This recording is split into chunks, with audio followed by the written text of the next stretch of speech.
All right, testing again. My bit rate's going crazy.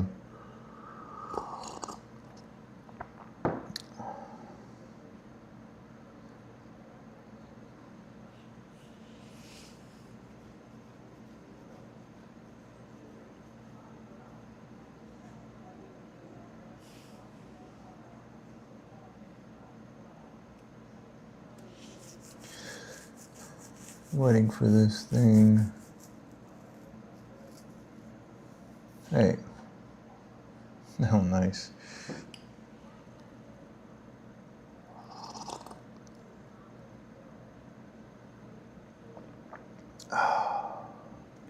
Nothing like some tea.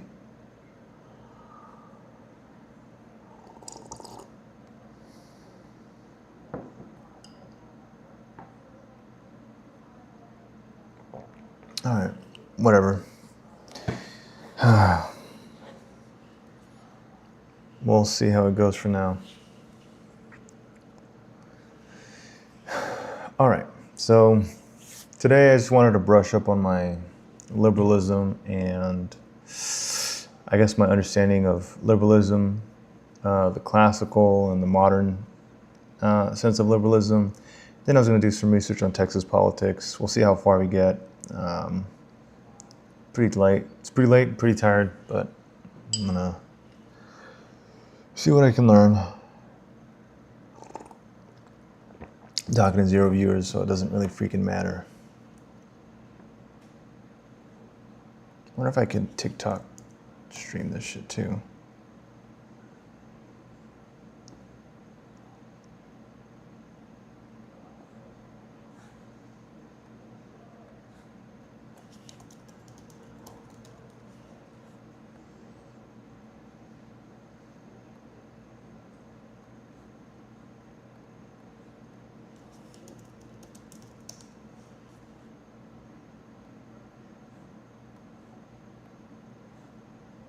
What?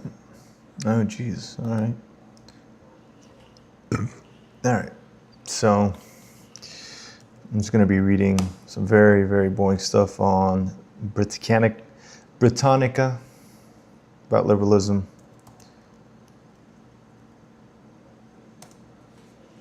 Liberalism politics. All right. Liberalism is a political doctrine that takes protecting and enhancing the freedom of the individual to be the central problem of politics.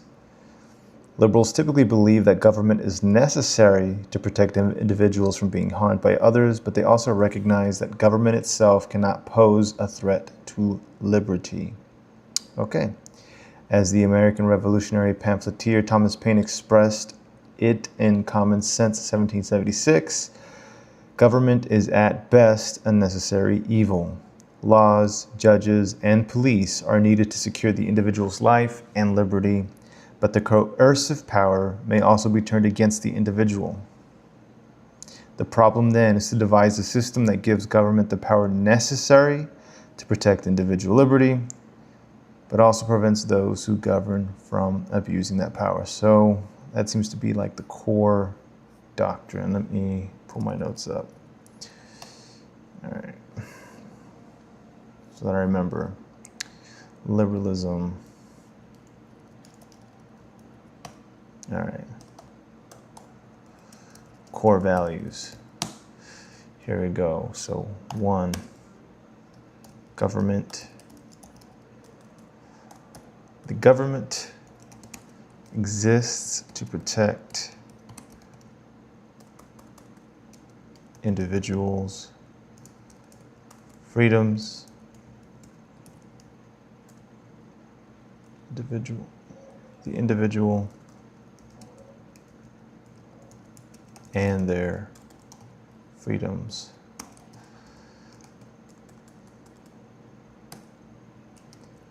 Their coercive power shall not infringe on those freedoms. And I don't know how to spell coercive. All right.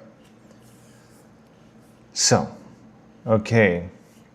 The problem is compounded when one asks whether this is all that government can or should do on behalf of individual freedom. Classical liberalism, an early form of liberalism, and modern neoclassical liberals answer that it is. Wait, what? The problem is compounded when one asks whether this is all that government can or should do on behalf of individual freedom. Classical liberalism, an early form of liberalism, and modern neoclassical liberals answer that it is. So the problem is compounded when one asks whether this is all that government can or should do on behalf of. Oh, okay. So that's the only reason government should exist is this. Okay. I think I understand that. Since the late 19th century, however, most liberals have insisted that the powers of government can promote as well as protect the freedom of the individual. According to modern liberalism, the chief task of government is to remove obstacles that prevent individuals from living freely or from fully realizing their potential. Such obstacles include poverty, disease, discrimination, and ignorance. So this is kind of a feature of modern liberalism that doesn't exist in classical liberalism. Okay, so core values, maybe I should put this in like classical liberalism.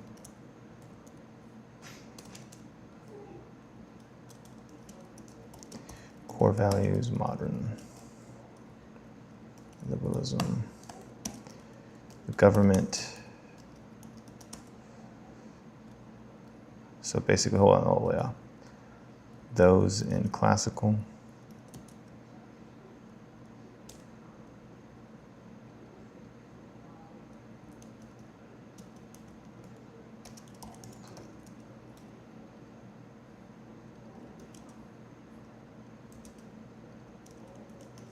So I'm gonna do this, so, okay, and the government can promote individual freedom by removing obstacles like poverty, what all that say? Disease, discrimination, and ignorance.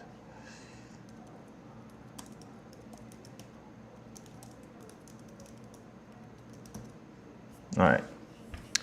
This disagreement among liberals over whether government should promote individual freedom rather than merely protect it is reflected to some extent in the different prevailing conceptions of liberalism in the United States and Europe since the late 20th century. In the United States, liberalism is associated with the welfare state policies of the New Deal program of the Democratic administration of President Franklin D. Roosevelt, whereas in Europe, it is more commonly associated with a commitment to limited government and laissez-faire economic policies. Okay, so there's quite a distinction then. So in the United States, the liberalism was kind of defined by the welfare state policies of the New Deal program. And then in Europe, it's more of a limited government, laissez-faire economic policy. So Europe took a more classical liberal approach, while the United States took a more modernized view of liberalism. That's pretty sick. That's why Europe sucks, by the way. Jesus. Actually, I'm just kidding. Europe doesn't suck. What am I saying? You guys have everything. All right. The article discusses the political foundations and history of liberalism from the 17th century to the present. For coverage of classical and contemporary philosophical liberalism, see political. Yeah. All right. So what is this? So it's kind of like a nice short summary. Let's check my stream, make sure this is doing okay. I still have good quality here. I'm gonna put this over here.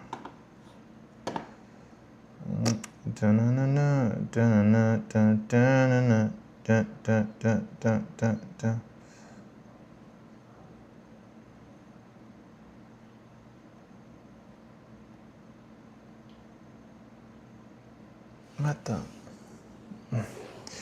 Ow!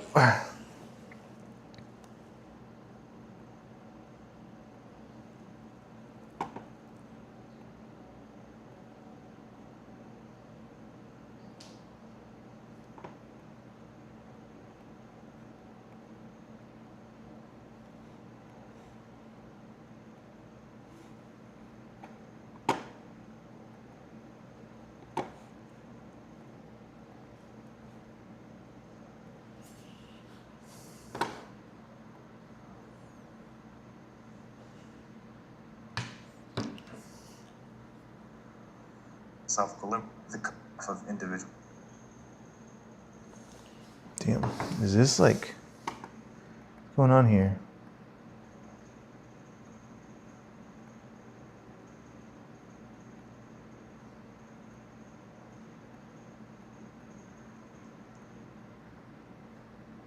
Is it finally working? Jesus. It's been frozen this whole time. I don't know what the fuck I'm doing, clearly.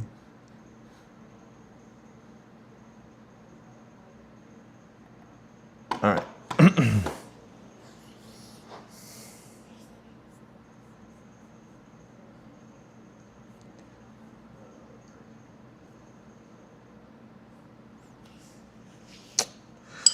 All right. Liberalism, political doctrine that takes protecting and enhancing the freedom of the individual. Oh, I just read that. Right, general characteristics. Here we go. Liberalism is derived from two related features of Western culture. The first is the West's preoccupation with individuality. You know what? This is missing something. Let's put some music on. I'm sure I'll get banned or flagged. I'm gonna do some classical bitches. Classicals, just classical.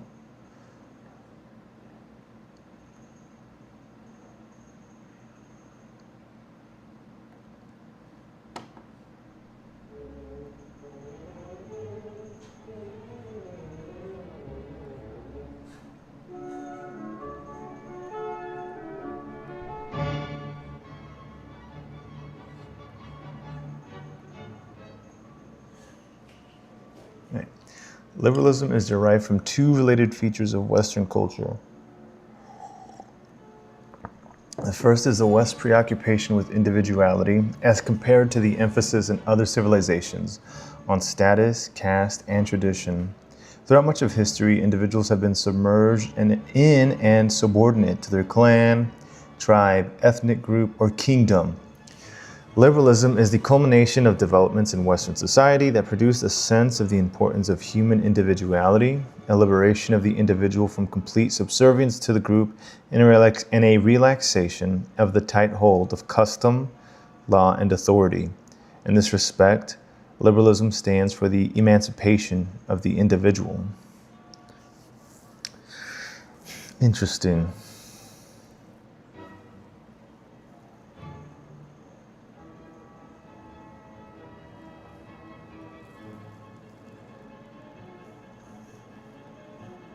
So, a general characteristic, maybe is this shared behind, okay, so maybe this could be like core values in all forms of liberalism, possibly.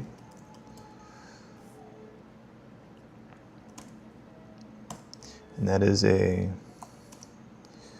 the liberalism focuses on the freedom of the individual and relaxes the cultural, historical,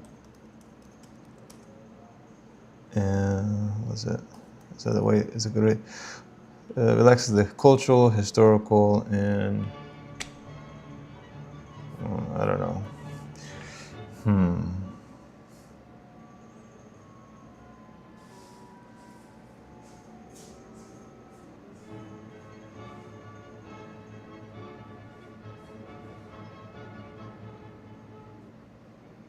Yeah. Okay. How about this? It relaxes the cultural and historical. Relaxes. How about the subordination to the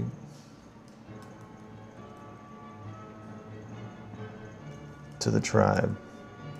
Liberalism emancipates the individual. It's interesting. So liberalism was a way of detribalizing society. I feel like if that were the case, man, I feel like MAGA has completely done the opposite. we've never been so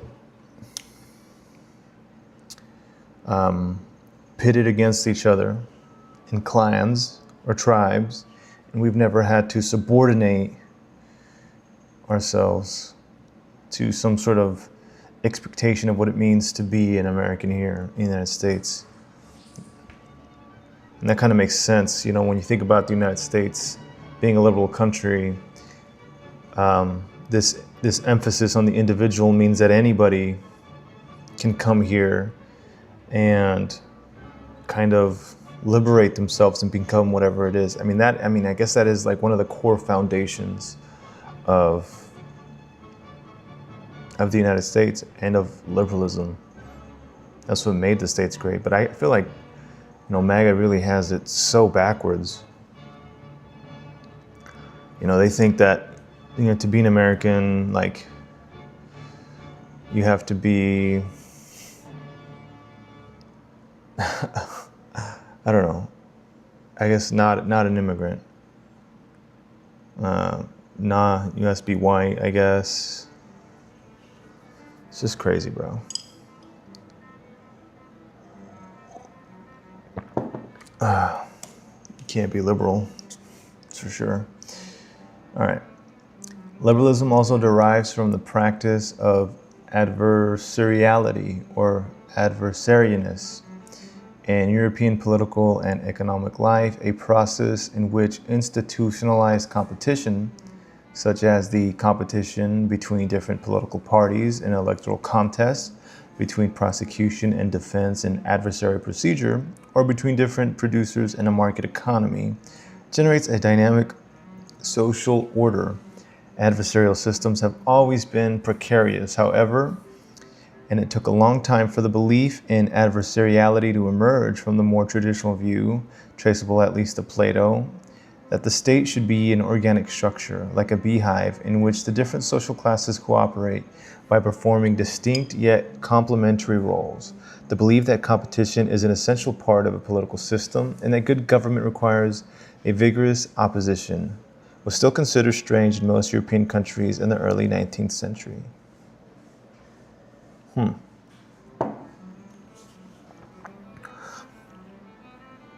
So institutionalized competition is part.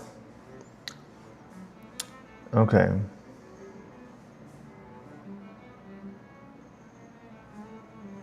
Okay, that makes sense. So another core belief. All right.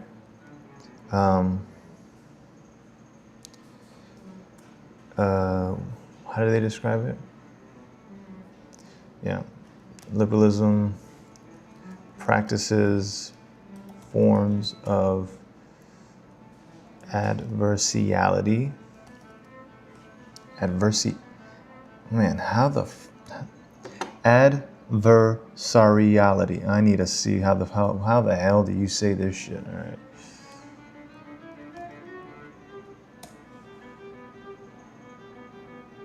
I'm a boomer.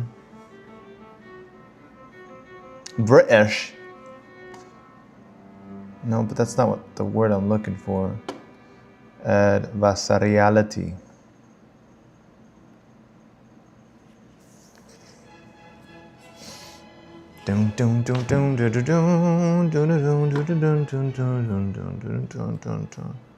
What the? Uh-oh, my stream's in danger. What's going on here?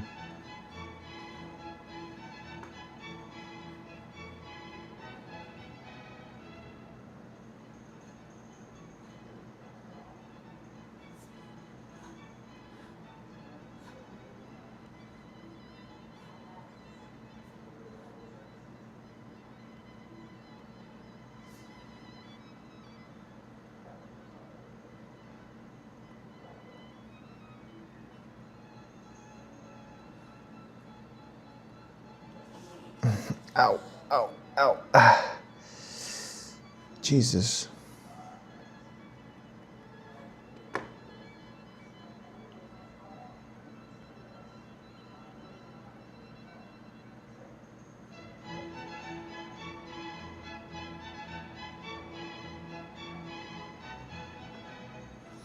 All right, hold on. I gotta turn.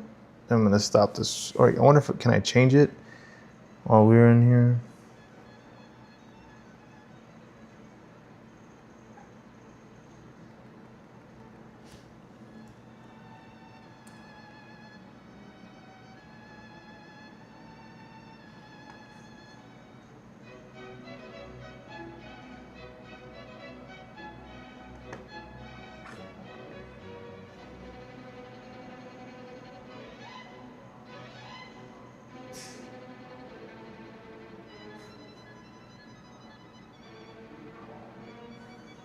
It's not. Okay, maybe stream again.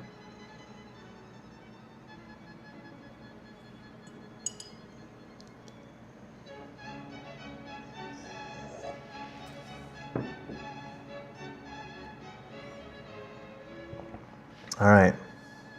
Stream is healthy. Back at it.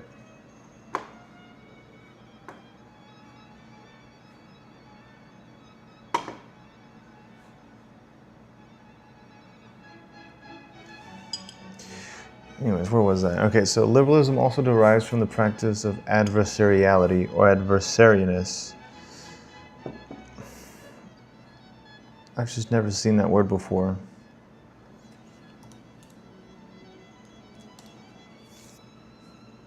That is one hard word to say. Adversariality is the quality of having opposing sides, conflict, or active rivalry. It describes situations where two or more parties work against each other, compete, or clash. This concept appears in law, logic, and in computer science. Oh my gosh. How to pronounce?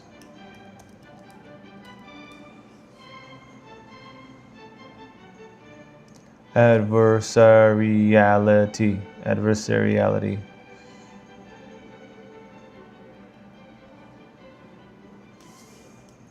Is there like a word pronouncer software?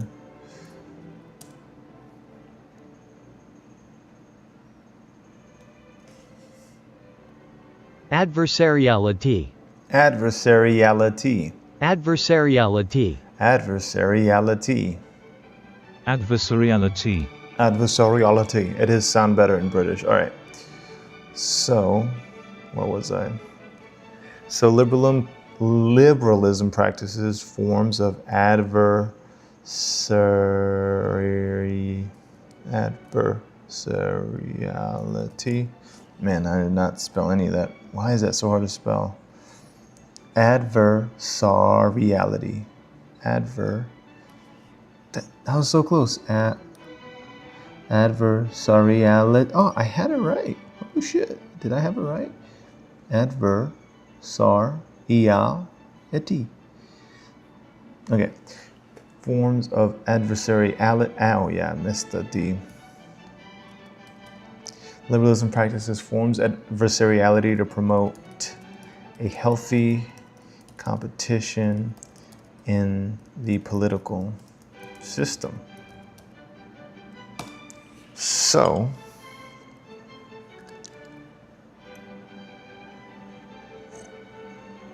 that's right. You got to have fearsome competition between the two parties, or else you get something like one-party rule in not just red states but blue states, where there is no competition, and the political system can probably become captured ideologically, corrupt, things of that nature.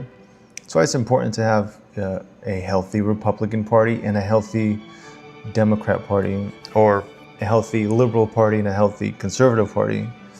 One party, but when one party gets like corrupted and destroyed ideologically by a radical movement like MAGA, you have to be extremely adversarial to it, I guess, right? Yeah, because it is not healthy to have a radical in power, overthrowing institutions and things like that. It's not good. All right. So the underlying the liberal belief in adversariality is the conviction that human beings are essentially rational, creatures capable of settling their political disputes through dialogue and compromise. Exactly. That is, oof, that's a good one.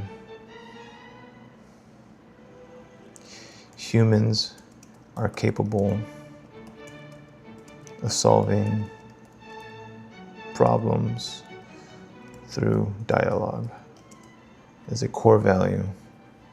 You don't have to use violence like those pieces of crap I tried to overthrow the government on January 6, 2021. So,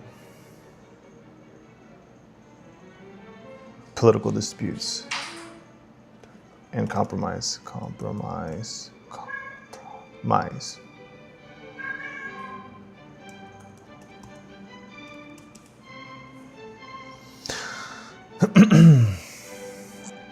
Okay, this aspect of liberalism became particularly prominent in 20th century projects aimed at eliminating war and resolving disagreements between states through organizations such as the League of Nations, the United Nations, and the International Court of Justice.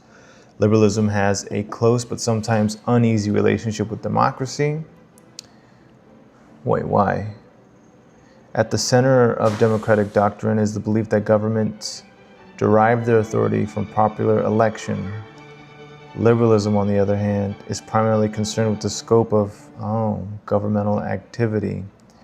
Liberals often have been wary of democracy then because of fears that it might generate a tyranny by the majority. One might briskly say, therefore, that democracy looks after majorities and liberalism after unpopular minorities.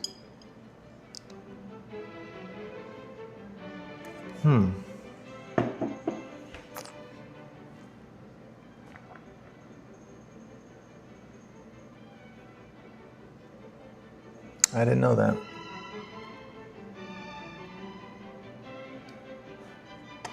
So,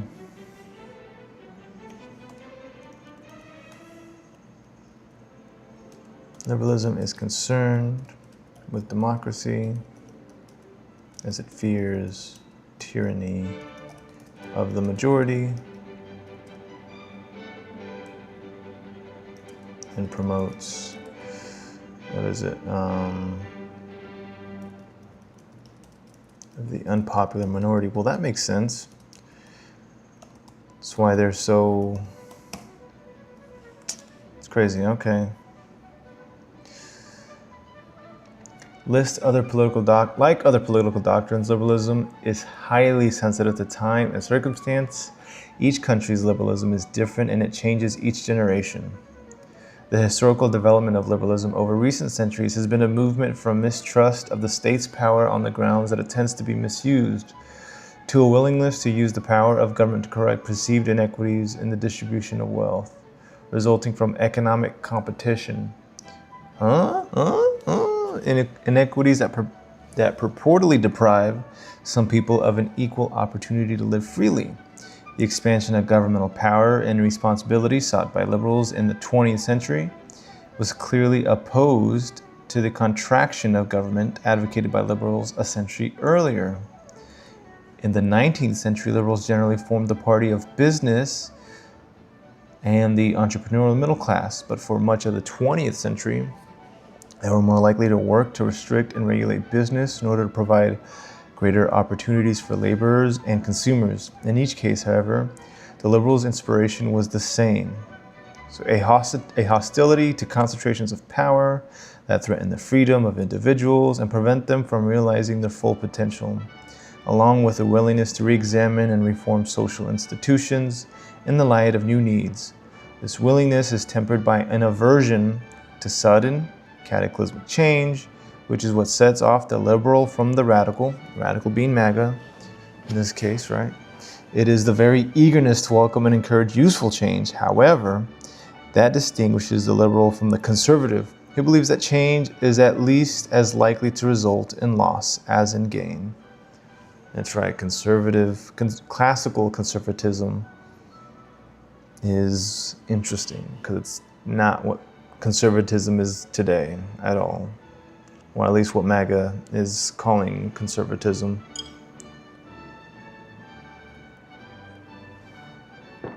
All right, classical liberalism. Okay. Political foundations. Wait, well, hold on. Before I move on.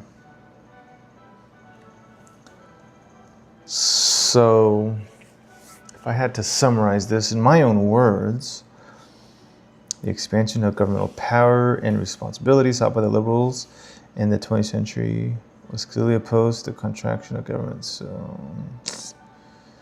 So in general, liberals worry about concentration of power that threatens the freedom of the individuals. Okay. In general, all forms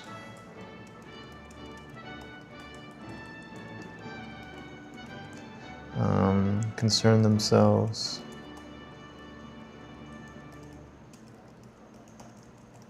with concentrations of power that limit the freedom of the individual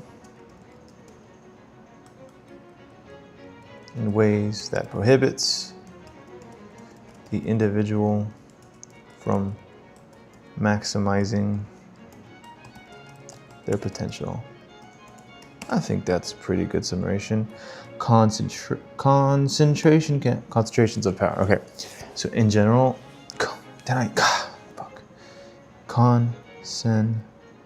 concentrations. In general, all forms of liberalism concern themselves with concentrations of power that limit the freedom of the individual in ways that prohibits them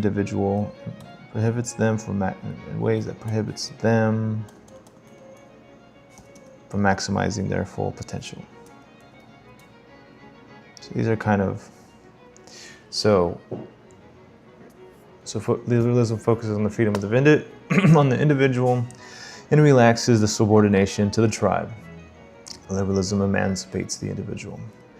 Liberalism practices forms of adversariality to promote a healthy competition in the political system. Liberals believe that humans are rational and capable of solving political problems through dialogue and compromise. Liberalism is concerned with democracy as it fears tyranny of the majority and promotes liberation of the unpopular minority. In general, forms of liberalism concern themselves with concentrations of power to limit the freedom of the individual in ways that prohibits them from maximizing their full potential. Liberals, in general, favor changing institutions.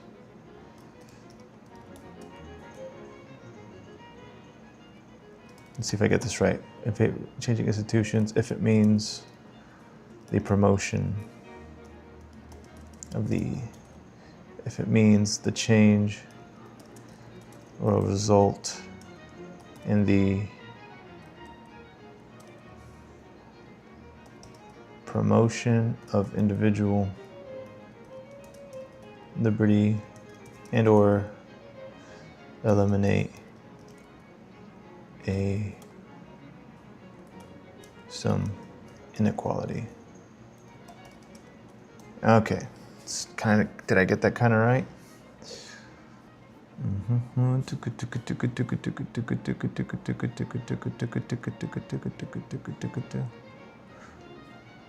All right.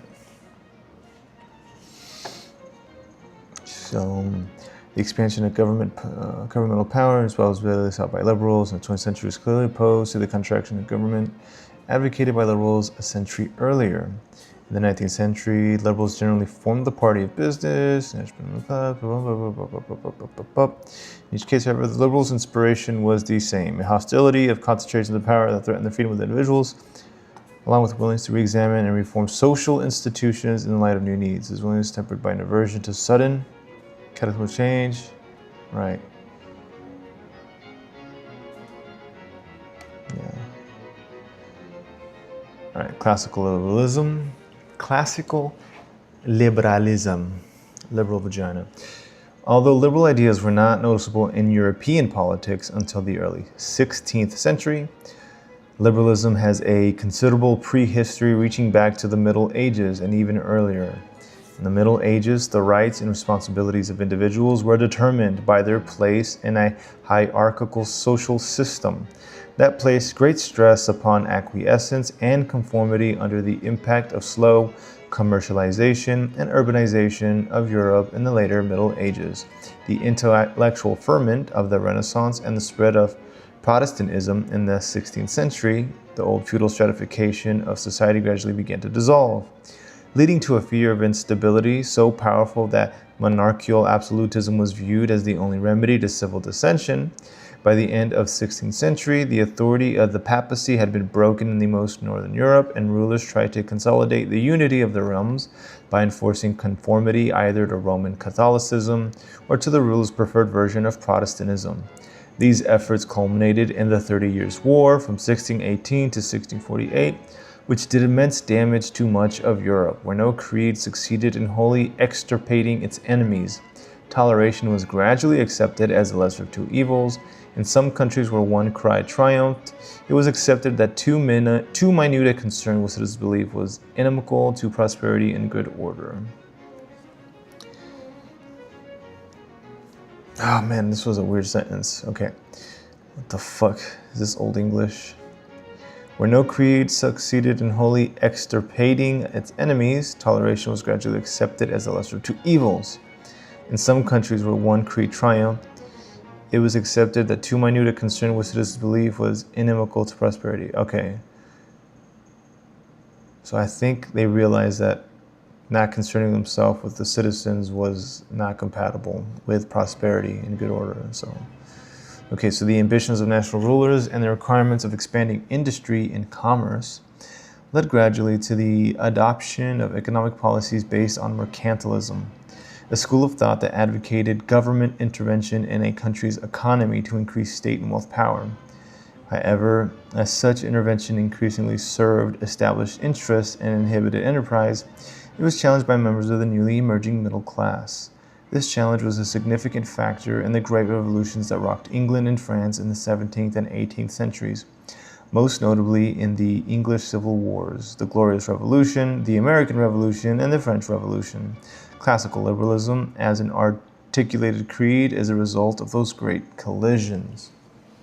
In the English Civil Wars, the absolutist King Charles I was defeated by the forces of Parliament and eventually executed. The Glorious Revolution resulted in the abdication and exile of James II and the establishment of a complex form of balanced government in which power was divided between the monarch, ministers, and Parliament. In time, this system would become a model for liberal political movements in other countries. The political ideas that helped to inspire these revolts were given formal expression in the work of the English philosophers Thomas Hobbes and John Locke. In Leviathan 1651, Hobbes argued that the absolute power of the sovereign was ultimately justified by the consent of the governed, who agreed in a hypothetical social contract to obey the sovereign in all matters in exchange for a guarantee of peace and security. Locke also held a social contract theory of government, but he maintained that the parties to the contract could not reasonably place themselves under the absolute power of a ruler.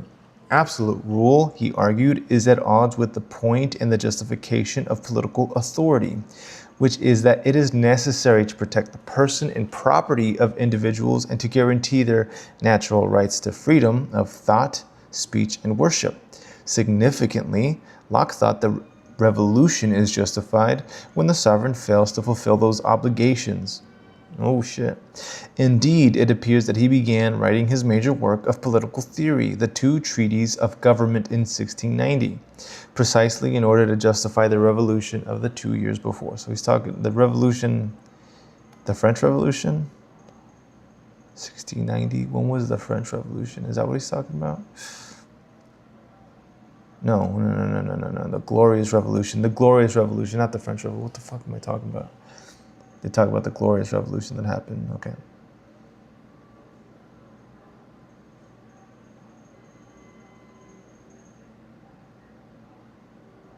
Okay. Interesting. Okay, so by the time Locke had published his treatises, politics in England had become a contest between two loosely related parties, the Whigs and the Tories. These parties were the ancestors of the Britain's modern Liberal Party and Conservative Party, respectively. Locke was a notable Whig, and it is conventional to view liberalism as derived from the attitudes of Whig aristocrats who were often linked with commercial interest and who had an entrenched suspicion of the power of the monarchy. The Whigs dominated English politics from the death of Queen Anne in 1714 to the Ascension. Okay, that's a big spiel. And what am I supposed to take this? Classical political foundations. Okay, so I guess it was birthed. In general, liberalism was birthed from multiple revolutions. And eventually, it was Hobbes and John Locke who kind of started building the foundations of what liberalism is in general philosophy. Okay. I think this is the last thing I'm going to read. And I'm going to start doing some Texas research because it's getting late. Liberalism and democracy. The early liberals then worked to free individuals from two forms of social constraint: religious conformity and aristocratic privilege that had been maintained and enforced through the powers of government. The aim of the early liberals was thus to limit the power of government over the individual while holding it accountable to the governed. As Locke and others argued, this required a system of government based on majority rule, that is, one in which government executes the expressed will of a majority of the electorate. The chief institutional device for attaining this goal was the periodic election of legislators by popular vote and of a chief executive by popular vote or the vote of a legislative assembly. But in answering the crucial question of who is to be the electorate, classical liberalism fell victim to ambivalence, torn between the great emancipating tendencies generated by the revolutions with which it was associated and middle-class fears that a wide or universal franchise would undermine private property. Benjamin Franklin spoke for the Whig liberalism of the founding fathers of the United States when he stated, "As to those who have no landed property in a county, the allowing them to vote for legislator is an impropriety. They are transient inhabitants and not so connected with the welfare of the state, which they may quit when they please, as to qualify them properly for such privilege." So landowners only get to vote. You piece of shit, Ben Franklin. And who owned all the land? It wasn't the Native Americans, was it? All right, chill out.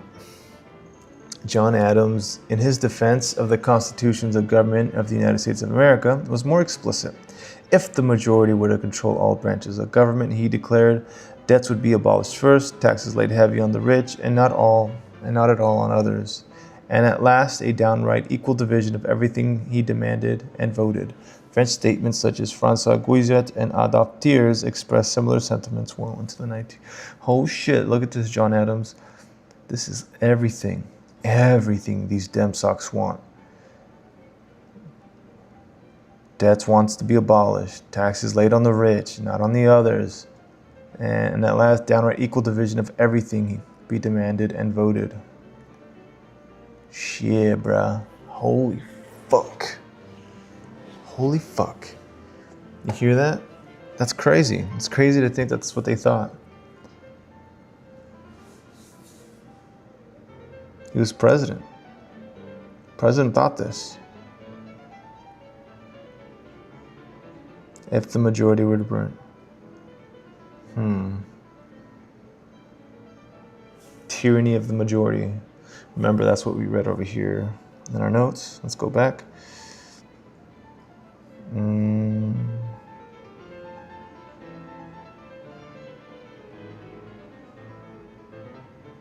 Here we go. Liberalism is concerned with democracy as it fears tyranny of the majority and promotes liberation of the unpopular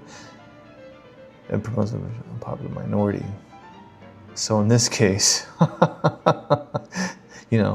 I was thinking like, oh shit, like trans and fucking Mexicans and Haitians and shit.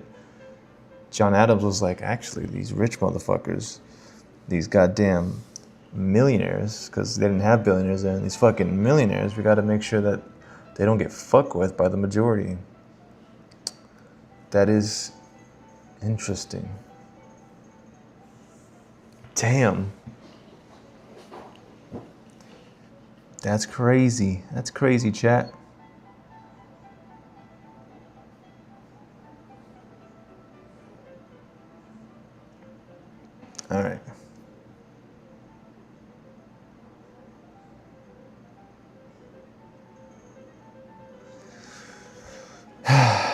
Most 18th and 19th century liberal politicians thus feared popular sovereignty. For a long time, consequently, they limited suffrage to property owners. In Britain, even the important Reform Bill of 1867 did not completely abolish property qualifications for the right to vote. Okay, what? Most 18th and 19th century liberal politicians thus feared popular sovereignty. For a long time, consequently, they limited suffrage to property owners. In Britain, even the important Reform Bill of 1867 did not completely abolish property qualifications for the right to vote. In France, despite the ideal of universal male suffrage proclaimed in 1789 and reaffirmed in the revolutions of 1830, there were no more than 200,000 qualified voters in a population of about 30 million people. Damn, that's fucking crazy. Damn, so out of 30 million people, only 200,000 could vote. Talk about rule of the minority. So this is during the reign of Louis Philippe, the citizen king who had been installed by the ascendant bourgeoisie in 1830. Oof. In the United States, the brave language of the Declaration of Independence notwithstanding, it was not until 1860 that universal male suffrage prevailed for whites. In most of Europe, universal male suffrage remained a remote ideal until late in the 19th century. Racial and sexual prejudice also served to limit the franchise and, in the case of slavery in the United States, to deprive large numbers of people of virtually any hope of freedom. Jesus Christ, that's fucking crazy. Efforts to extend the vote to women met with little success until the early years of the 20th century. Indeed, Switzerland, which is sometimes called the world's oldest continuous democracy, did not grant full voting rights to women until 1971? Damn, the Swiss, fuck. Is that what you call them, Swiss? I don't know what's the Swiss? Swiss, not the, oh my God. Good thing no one's watching me. Despite the misgivings of men of the propertied class, a slow but steady expansion of the franchise prevailed throughout Europe in the 19th century, an expansion driven in large part by the liberal insistence that all men are created equals. But liberals also had to reconcile the principle of majority rule with the requirement that the power of the majority be limited. The problem was to accomplish this in a manner consistent with democratic principles. If hereditary elites were discredited, how could power of the majority be checked without giving disproportionate power to property owners or some natural elite? Oh shit. Some alphas, bro? Some fucking... Who are we talking about? Oh, damn, I'm starting to get fucking... I can't stop reading. So the liberal solution to the problem of limiting the powers of a democratic majority employed various devices. The first was the separation of powers, the distribution of power between such functionally differentiated agencies of government as the legislature, the executive, and the judiciary. This arrangement and the system of checks and balances by which it was accomplished received its classic embodiment in the Constitution of the United States and its political justification in the Federalist Papers by Alexander Hamilton, James Madison, and John Lay. Of course, such a separation of powers also could have been achieved through a mixed constitution. That is, one in which power is shared by and governing functions appropriately differentiated between a monarch, a hereditary chamber, and an elected assembly. This was in fact the system of government in Great Britain at the time of the American Revolution.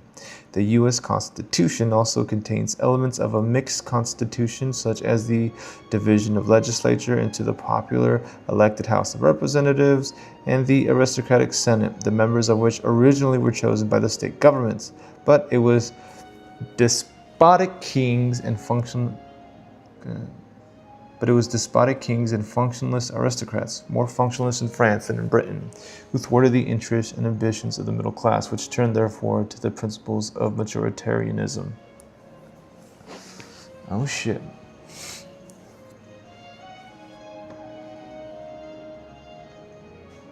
The second part of the solution lay in using staggered periodic elections to make the decisions of any given majority subject to the concurrence of other majorities distributed over time. Oh, that kind of fake would make sense. In the United States, for example, presidents are elected every 4 years, and members of the House of Representatives every 2 years.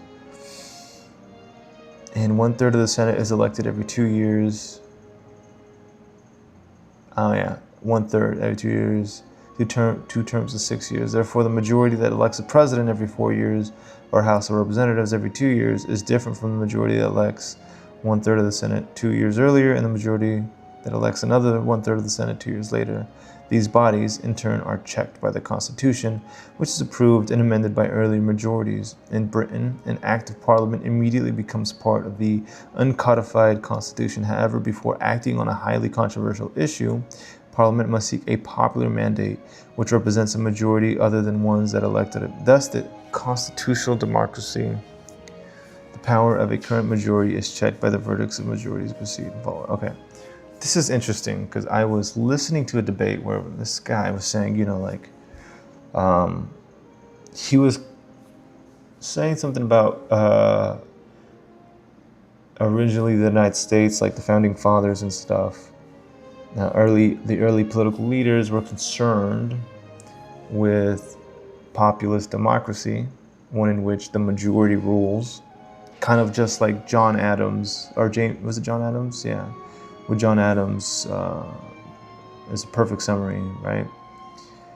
If the majority, he said, if the majority would control branches of the government, he declared debts would be abolished first, taxes laid heavy on the rich, and not at all on others, and at last, a downright equal division of everything he be demanded and voted. Okay, so this is what they were concerned with. And so then he was pointing to, he was saying that liberals have completely removed all checks. And we're basically in a situation where we're all living in a populist democracy here in the States. He said, like the Senate used to be appointed by the state, but then they removed that check. So now the Senate is no longer a check, which is bullshit because what happened here? Let's see. So yeah. So the U.S. Constitution also contains elements of a mixed constitution, such as the division of legislature into the popularly elected House of Representatives and the aristocratic Senate, the members of which were originally chosen by state governments, but it was despotic kings and functionalist aristocrats, more functionalist in France than in Britain, who thwarted the interests and ambitions of the middle class, which turned, therefore, to the principle of majoritarianism. So, again, he's saying that liberals removed this check from the Senate, which is bullshit. They knew that if it was appointed by states, that these guys would eventually thwart the middle class. So they staggered the elections. This guy, oh God. That's how you know, man, some people are just fucking liars, bro. When you're that smart, Either he's smart or stupid. I can never tell with these like right-wing dick sucks.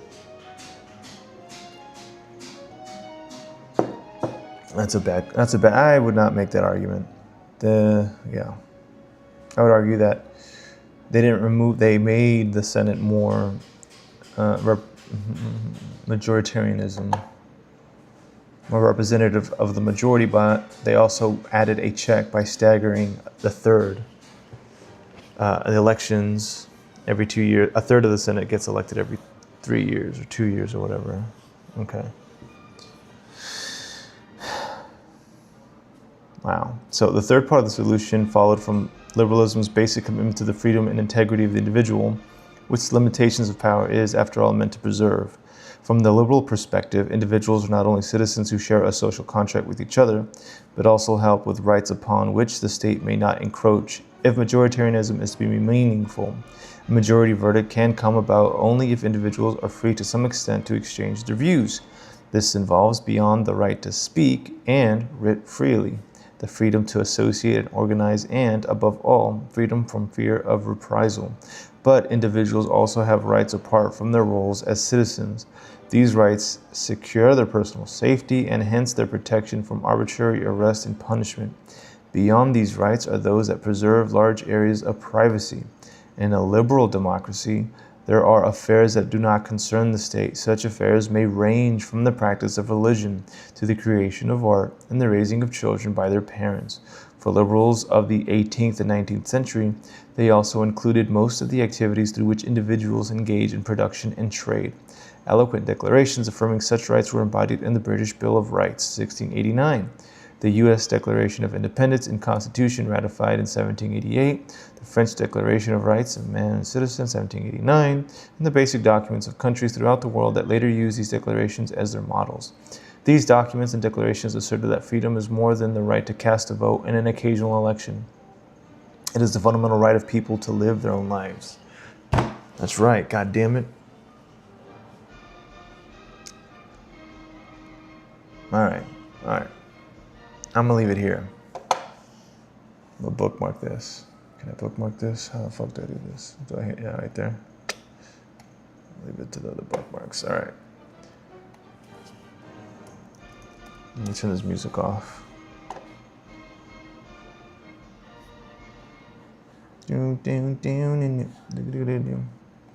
Take a quick little break here. Liberalism. I'll be back. Damn, are they still freaking going?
All right, I'm back.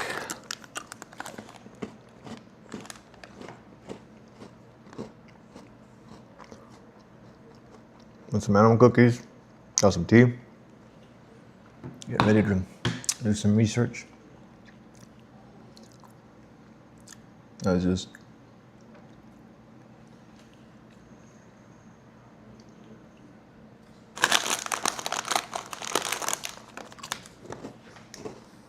I'm changing my butt here.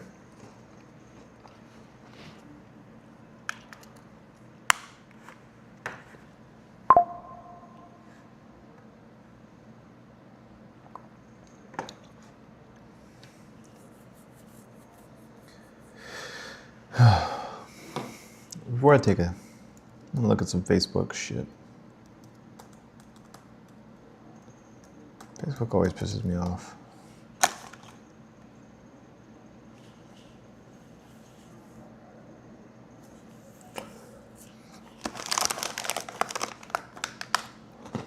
See what's going on in the Facebook world here.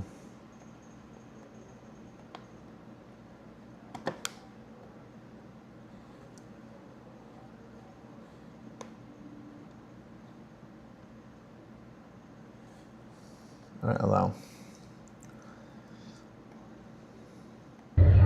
Hey, it's Kamala. Guys, my auntie says to go vote.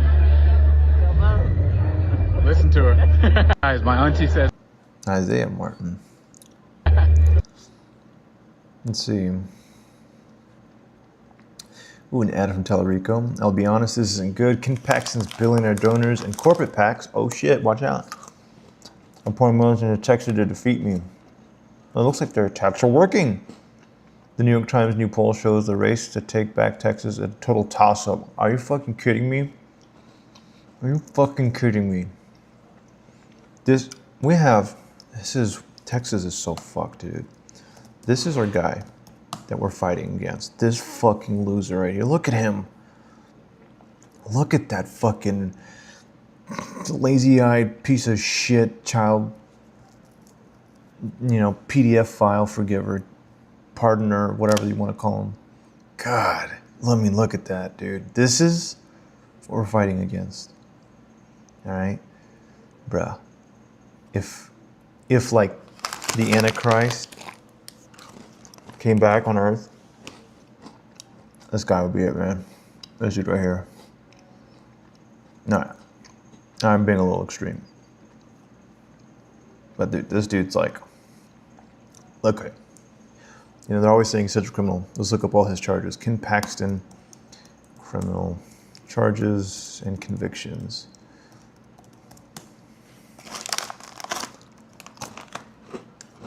Okay, so Ken Paxton has no criminal convictions.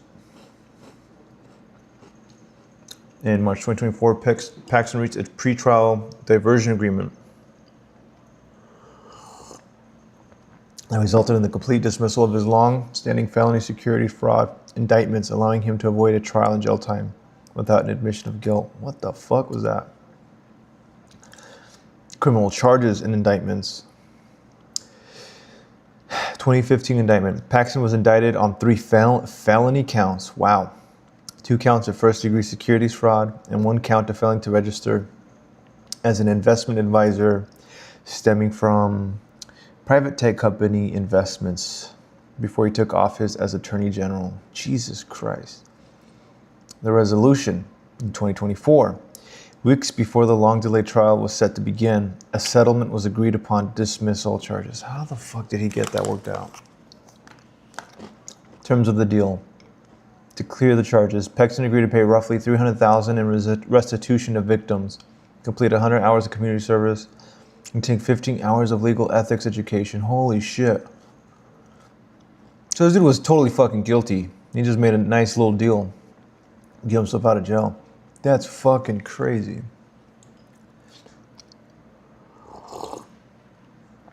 Other major legal actions, non-criminal convictions. Okay, so he was impeached in 2023. The Texas House impeached Paxton on 20 articles accusing him of bribery. Holy shit. Misuse of office, corruption, title, wealthy donor. The Texas Senate acquitted him on all counts, restoring him to office. Oh my God. So the House impeached him, but the Senate was like, nah, bro, you good. Oh my God. 20 articles? Does that mean like 20 separate instances of corruption? Dude, this dude is just fucking crooked. God. So this is the... All right. We have Ken Paxton, who's like a certified criminal and like certifiedly corrupt. Ken Paxton versus Tallarico, bro. And it's a total fucking toss-up? Dude. Have y'all seen Tallarico talk about this new THC ban in Texas, which is fucking insane? Yeah. Oh my God. No. I shouldn't use that. Use the Midnight Tribune account.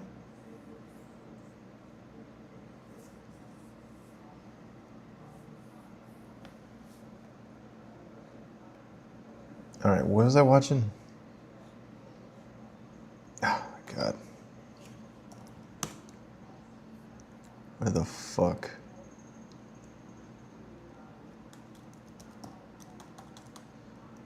James Tallarico. This is insane.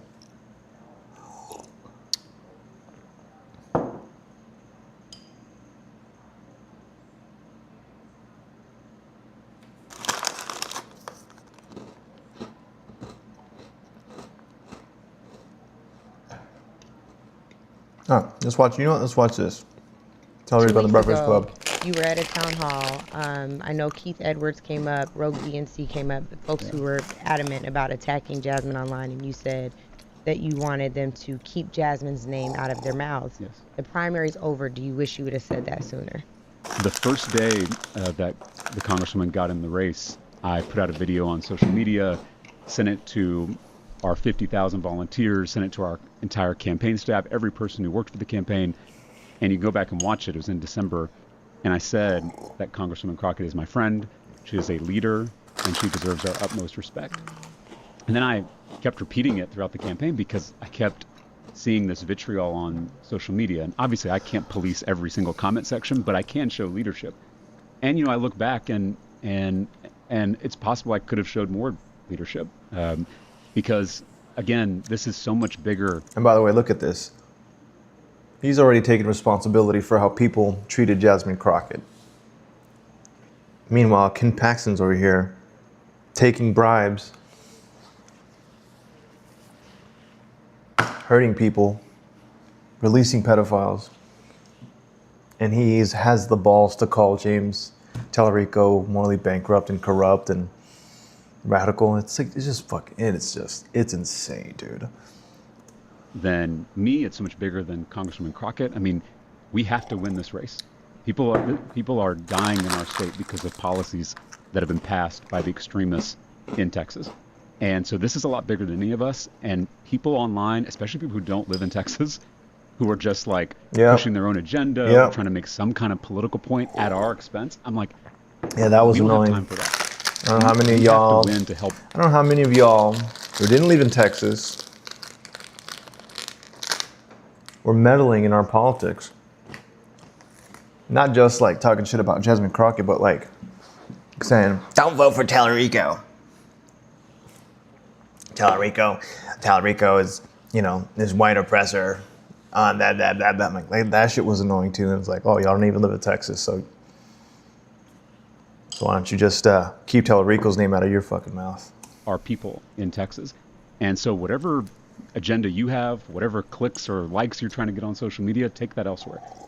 Because we have work to do in Texas. But it does help you. Damn straight. Right? Like I want you to really answer this question. Like, if you saw these coded, I guess, racial dog whistles that were undermining Jasmine Crockett, it doesn't really behoove you to step out there and be like, hey, don't do that, because you still want to win, right? Well, so I would disagree because attacks on the Congresswoman, I think, make it harder for us to win this general election because the whole coalition has to be together.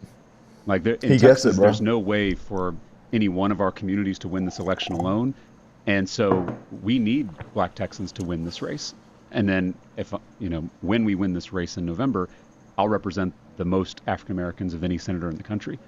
And so all these attacks have, I think, hurt our campaign. They have hurt our coalition. They've hurt our chances of winning in November. I still think we're going to win. Listen to this, but this man. has made it harder, God I would damn. say.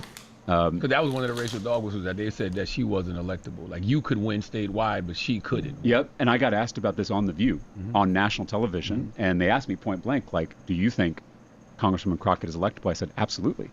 And I said, if she wins this primary, like, I'm going to be behind her 1,000%. What's your relationship now? Obviously the primary was difficult. We've exchanged some messages. I was blown away by the fact that the morning after the primary, early, the next morning, Congresswoman Crockett was out there with a statement endorsing me and the entire ticket.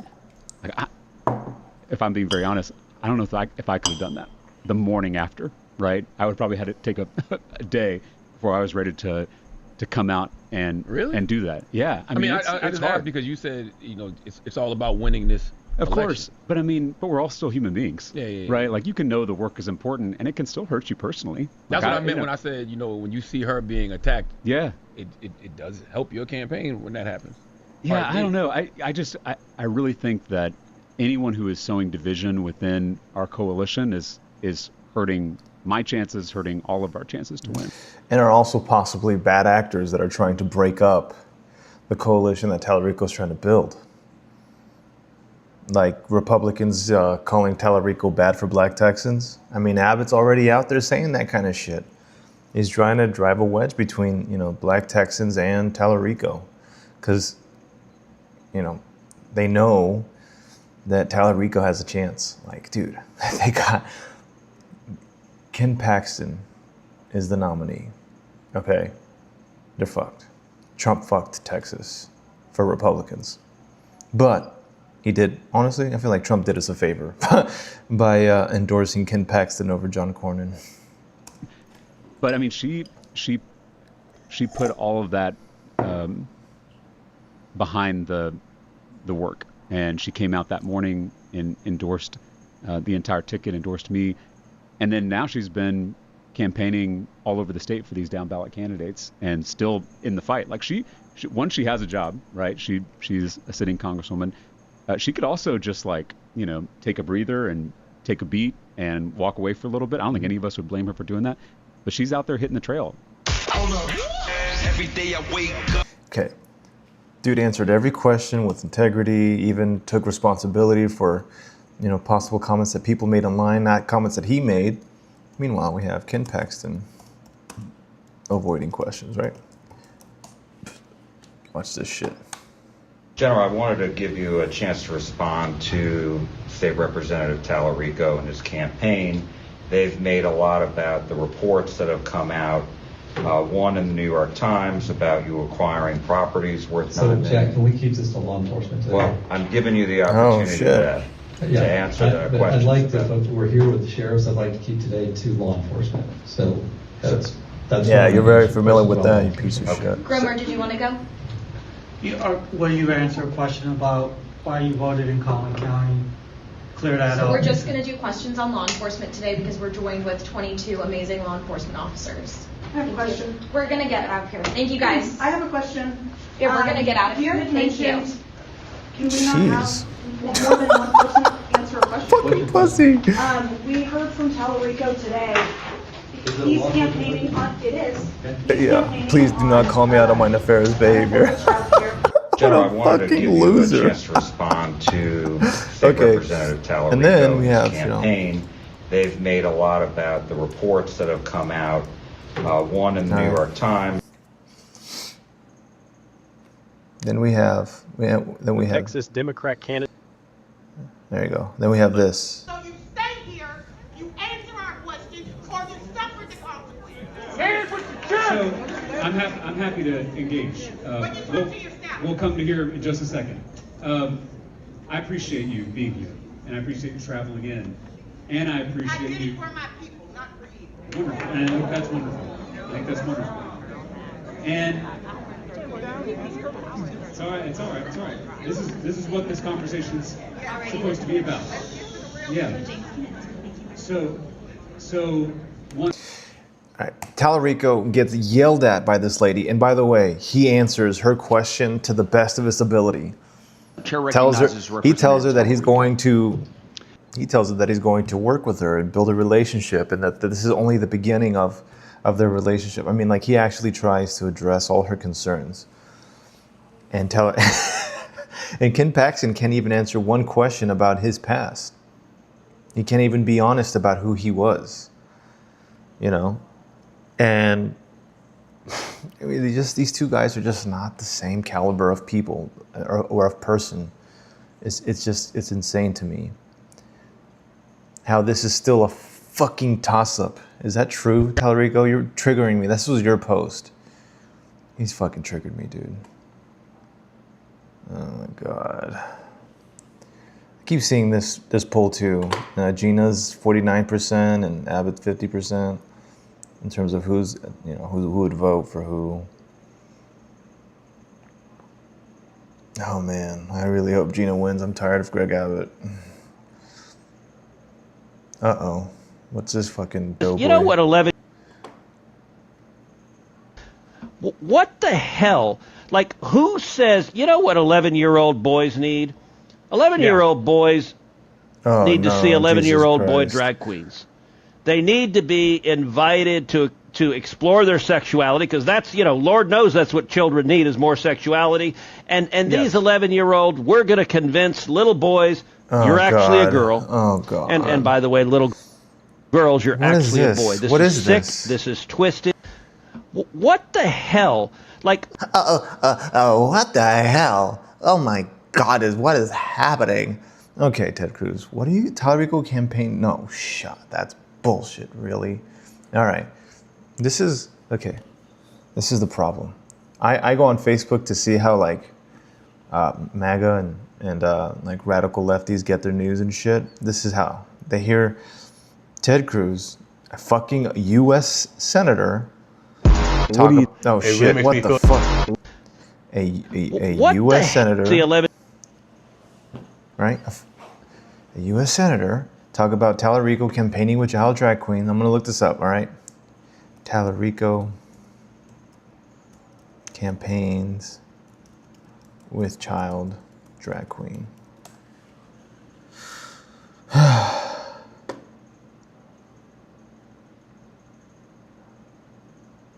Let's see. Oh, it's on Fox News too, so it must be true. Let's see.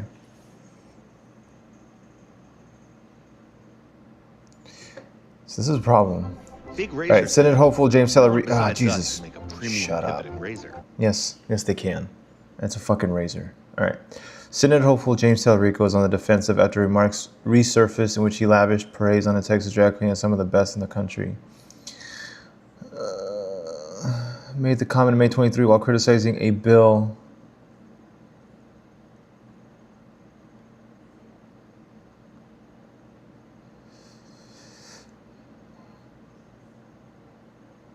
Wait, what the fuck?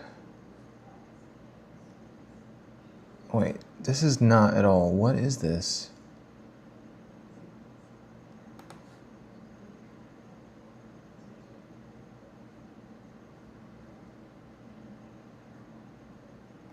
Is this even real?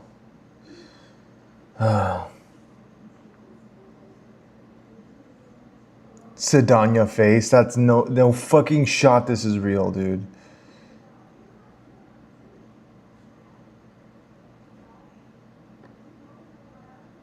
Queen Kiki. Oh, the Pride Month event also featured a drag queen with the provocative name Sedania face. Oh my God. Well, no.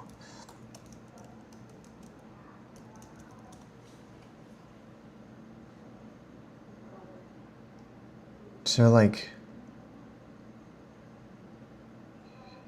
it's got to be a video somewhere. All right, now now Ben Shapiro's on it. All right. It does boggle the mind. Texas Senate candidate James Let's see. Tallarico is a howdy-doody weirdo. Oh, sorry, who went to an Tallarico. Austin Pride event. Oh, I gotta say, James Tallarico, I'm super weird. Well, 11-year-old boy drag queen named Queen 11-year-old drag boy named Queen Kiki.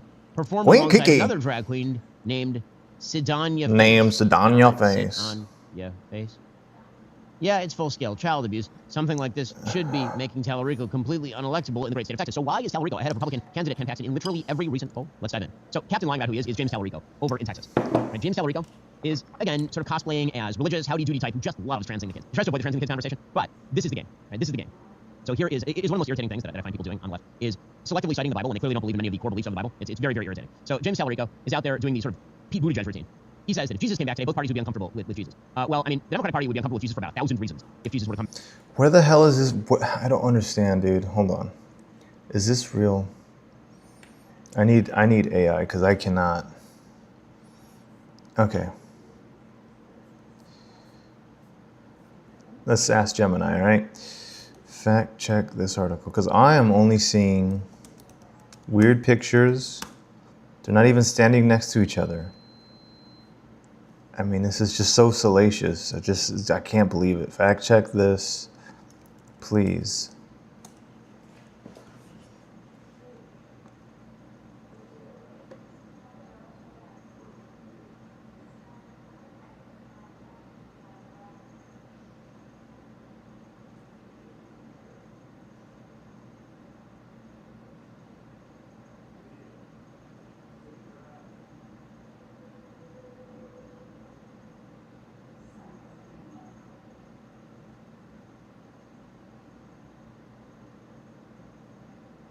Gee, that's real. That's what it says, but where is it? Oh, okay.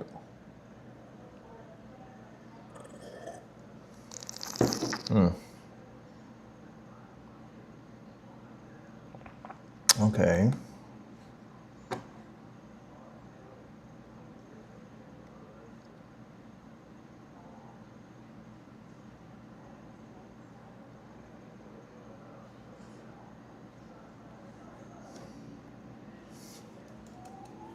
Can you link evidence?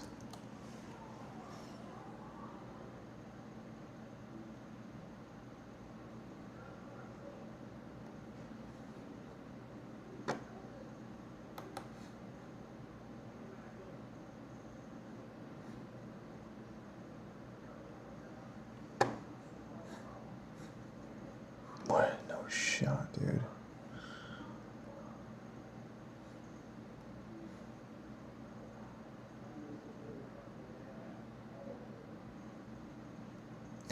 Where on their website?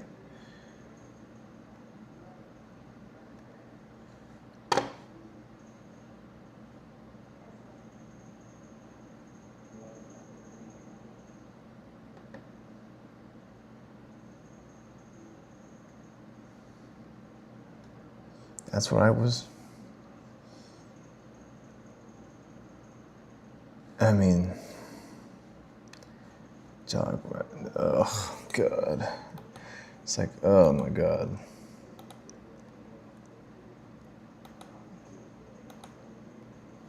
Seven-year-old boy drag queens.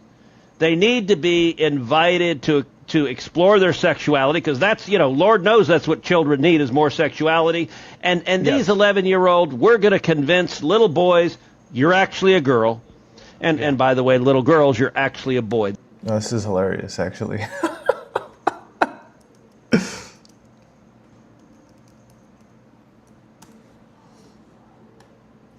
How about we all come together and say, let's stop attacking pedophiles? Ted, is that you? I think that's you. This is sick. Shit. This is twisted. Oh, what Jesus the hell? Christ. Oh my God. Like, who says, you know what? Who gives a shit, dude? This was 5 years ago. What is your problem? Standing up for people, showing up for people, it's not a problem. All right.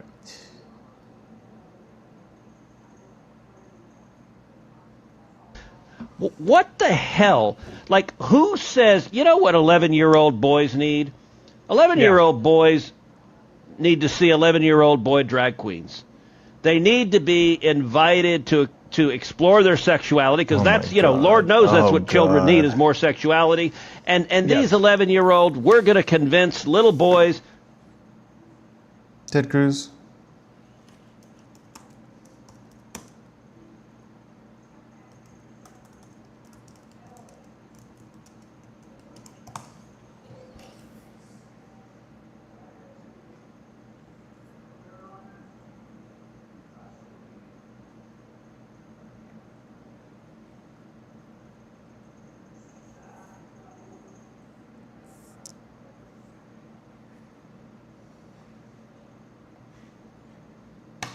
All right, Ted. What the hell?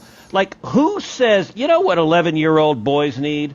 11-year-old boys need to see 11-year-old boy drag queens. They need to be invited to explore their sexuality, because that's, you know, Lord knows that's what children need is more sexuality. And these 11-year-old, we're going to convince little boys, you're actually a girl. And by the way, little girls, you're actually a boy. This is sick. This is... Hey, Ted. This is your man right here, Ken Paxton. He offered a plea deal to a convicted pedophile. Only 1 day in jail served.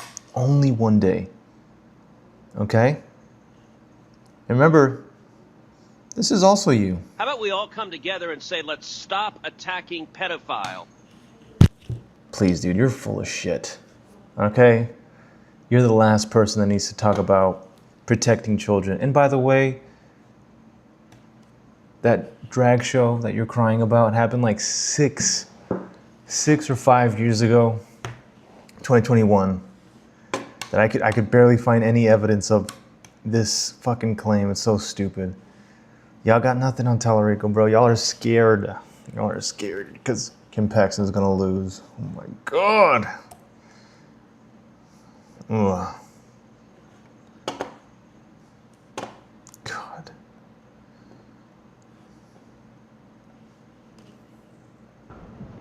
Never in my lifetime thought I would be running against a guy who believed that America deserved 9/11.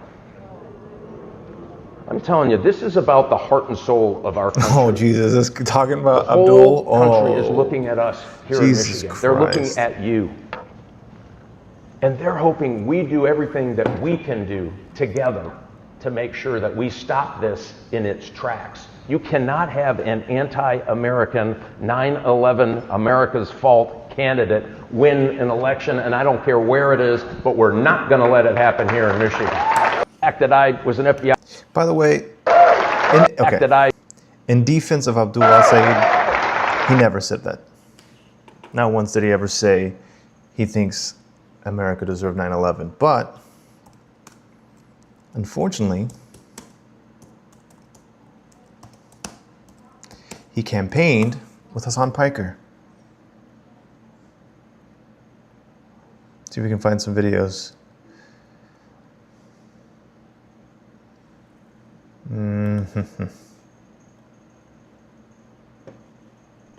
What makes a candidate the right one for you? The right person to get you out onto the God, campaign? what a douchebag. Let's see.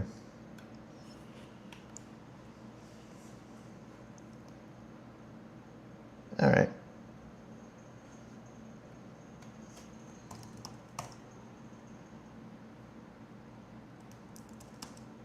Campaign trail. I mean, a candidate self-identifying as a socialist would be great.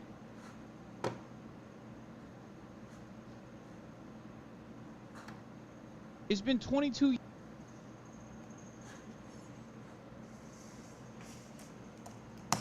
Yeah, I gotta pull up all these videos and all these receipts. Hassan Piker.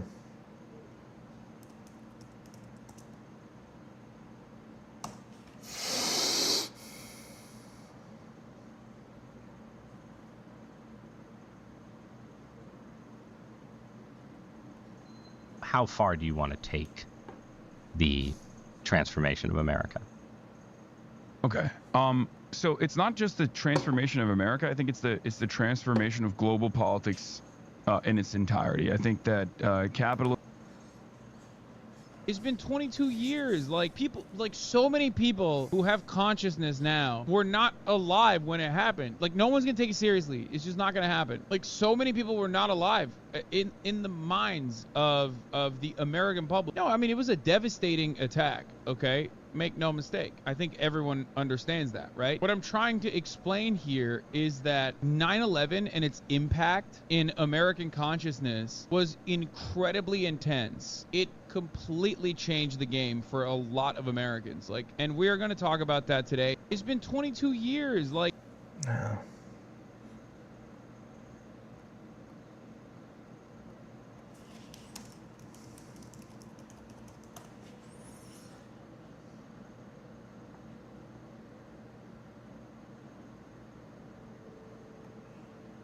this guy has the understanding of foreign policy of like a 12-year-old. What the f***?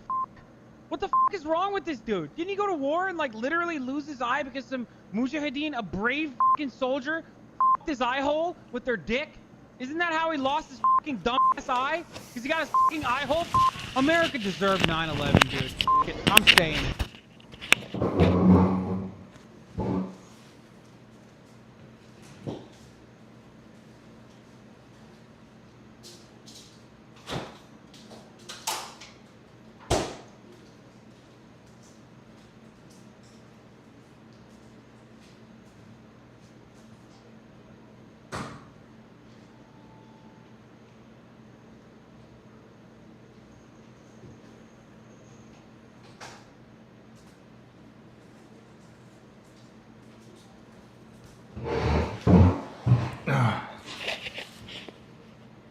This guy...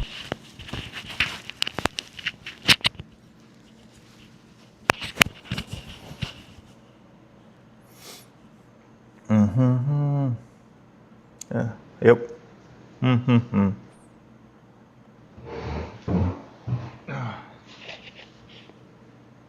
This guy...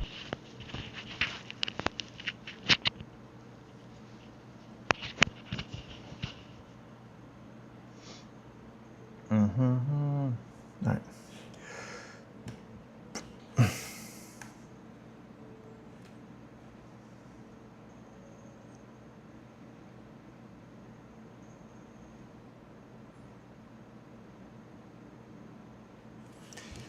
right.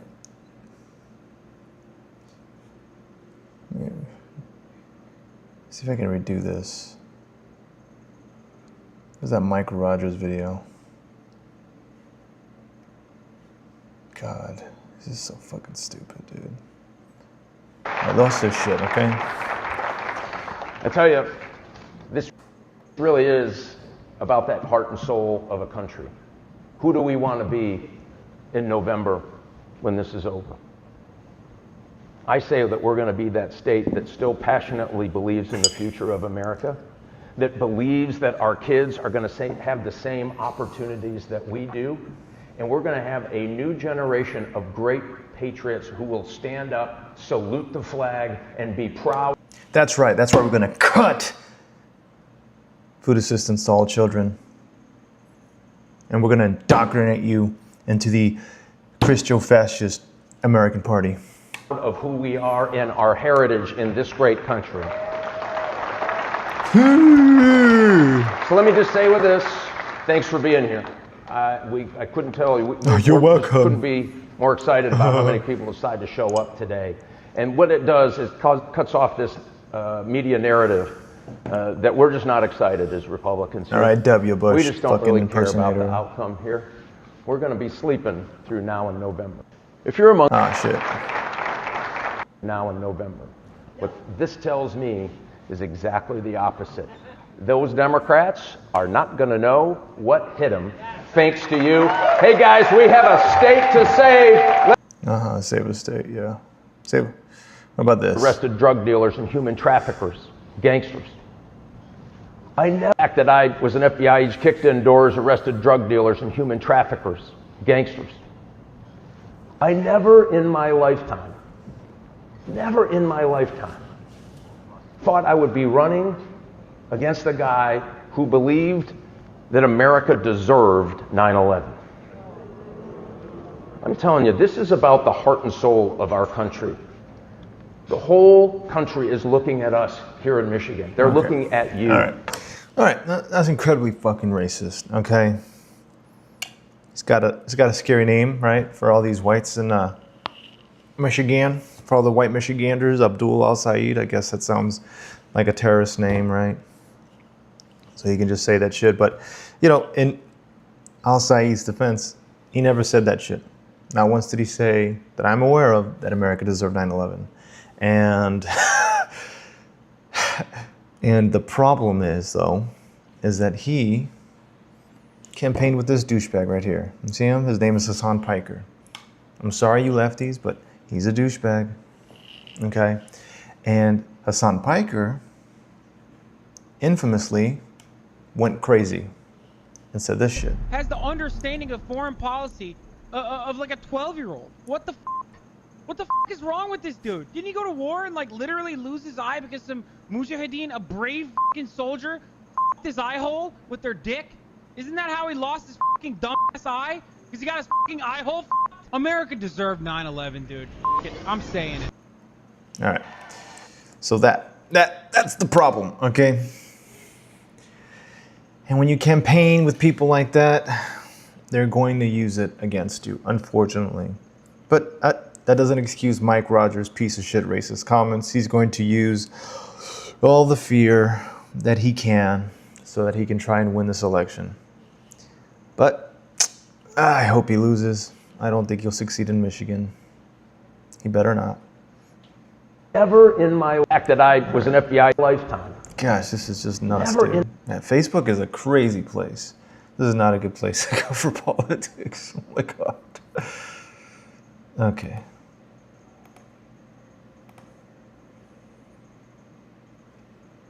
All right, I don't know. That wasn't really much research, really. I'm done. Good night, everybody.